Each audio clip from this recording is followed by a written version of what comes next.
Bilirəm ki, indi siz də belə, mən də arada belə, mən də asudə vaxt olanda, belə bekarçılıq olanda, belə deyim də, görürsünüz ki, TikTokda bir yarım saat, 15 dəqiqə vaxt ayırıram. Orada nələrəsə baxıram da. Məsələn, indi mən heç vaxt şəhər rayon söhbəti etmirəm. Mən özüm də kənd qızıyam, rayon qızıyam. İndi bəzən danışanda deyirlər ki, Sarı xanım bölgələrə bölünür. Bu şəhərdir, bu Bakı rayondur, kənddir. Yox, əzizlərim.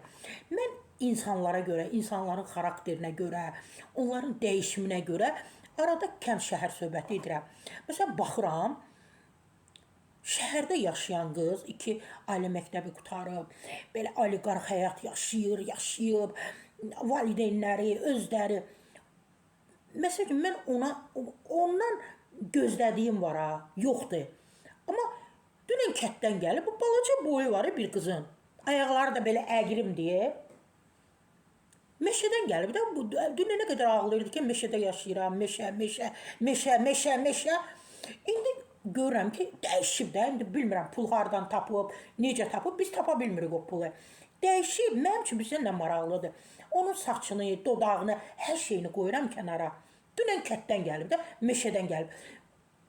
Michael Jackson'ın mahnısını qoyur. İfa edir də Michael Jackson rəhmətli. Bu da o musiqilərin altında əllərim belə-belə eləyir, belə-belə oynayır. Mən şok yaşayıram. Elə bir Michael Jackson'ın bacısıdır.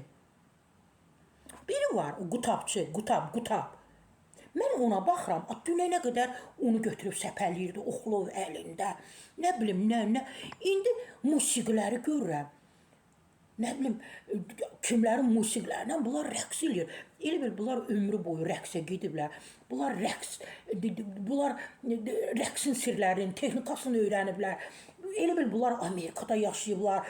Elə bil, bunlar, nə bilim, Yaponiyada yaşayıblar. Harada deyirəm sizə ki, o musiqi var ha, əllərində belə-belə. Meşədə yaşayıb da, meşədə. O musiqilərlə oynamaqları, hərəkət etməkləri, mən şok yaşayıram. Azından bir milli, xalq mahnılarımız var, öz musiqilərimiz var da. Niyə onların belə ifasını da oynamırsınız? Niyə rəqs etmirsiniz? Hansı biriniz, bəlkə Michael Jackson'ın, mən deyirəm də, o belə əqrimçi ayaqları olan var, bir dənəsi meşədən gəlib. Mən düşünürəm ki, elə Michael Jackson'ın bacısıdır və bir yerdə oxuyub. Musiqilərimizə hörmət qoyun. Fərqi yoxdur, hardan gəlirsiniz. Kosmosdan da gəlsəz, bizim musiqilərə hörmət qoyun.